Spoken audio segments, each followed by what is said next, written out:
What's up, YouTube? Capital G here, talking about a crazy Yu-Gi-Oh story that just transpired in the OCG land of Japan. And you guys know, when it comes to the card game Yu-Gi-Oh, I basically cover everything on this channel, whether it be the standard things of new card releases, new products, Yu-Gi-Oh news, ban lists, etc., or some of the crazy things that are, I guess you could say, outside of the Yu-Gi-Oh lines. As long as it's related to Yu-Gi-Oh, no matter how crazy or stupid it is, I'm generally going to cover it on my channel, whether it be the Judge Judy Yu-Gi-Oh case, which was highly entertaining.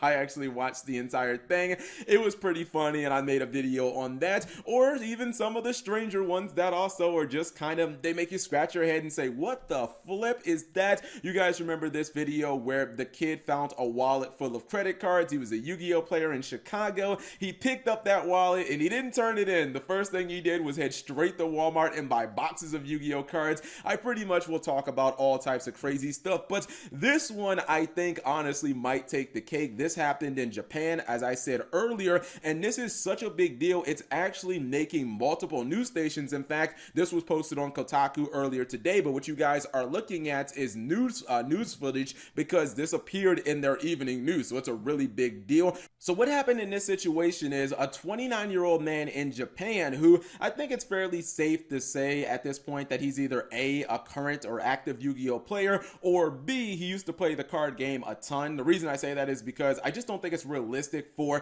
your common criminal, common thief, whatever, to attempt to do a heist or a scam on this level without having a ton of prior knowledge to the Yu-Gi-Oh card game. Just doesn't really seem feasible. It seems like it would be something that's way too risky, and your common criminal wouldn't try to pull that off. So his name is Shunki Awasaki, and the card that you guys keep seeing popping up over and over again is the card that he sold on a Japanese website. That is the 2008 Yu-Gi-Oh! World Championship prize card, Lorelei the Symphonic Arsenal, and this man went hard in the paint, seriously. So he sold this to a Japanese woman from Kyoto. I probably mispronounced that. She's in her 20s, and he didn't sell this very cheaply. He sold it for something of a price that maybe you might expect a World Championship prize card to go for, because there are only 6 of these in the entire world. Konami only made 6 copies of this card, and it sold for almost $4,000. It sold for 400,000 yen, which translates into $3,556. But the real problems for Shunki, which you might have expected, came when the woman actually received the card. She took one look at that bad boy and took it straight to the police station and told them, yeah, I think that this might be a fake card.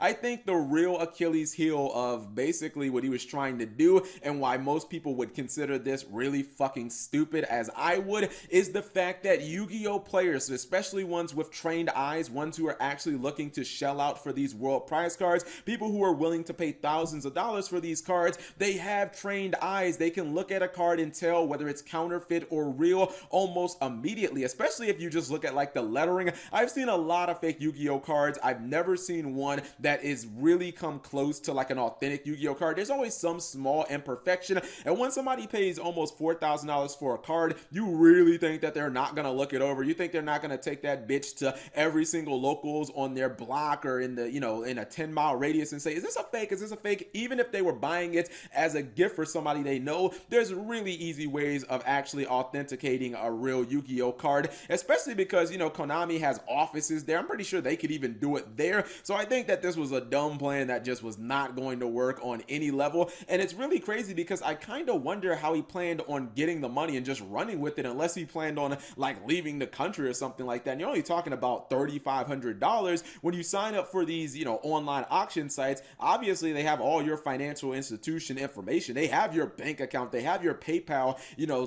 tied into their site, because they have to be able to pay you. You've got to be able to pay them their fees. So it's really easy for people to get their money back. And right now, a lot of, you know, the penalty, or a lot of the benefit of the doubt really kind of goes to the buyer, not to the seller. So, you know, it's unfortunate. My man tried to pull off some rare hunter shenanigans, and he's probably going to end up in jail for some time, because I would imagine with this dollar amount, you know, I'm not privy to all the laws of Japan, but I think in North America, or at least in the United States, this would be a felony trying to sell, you know, something for $3,500 that is actually counterfeit. So So yeah, this is unfortunate, but I'm really glad that she was able to instantly, you know, kind of resolve this. She took it to the police immediately. She didn't wait around and, you know, try to mess around or anything like that. She said, this is a fake card. I believe they got the guy and, you know, they were able to resolve this. But this is just one of those life lessons. Like, don't be stupid.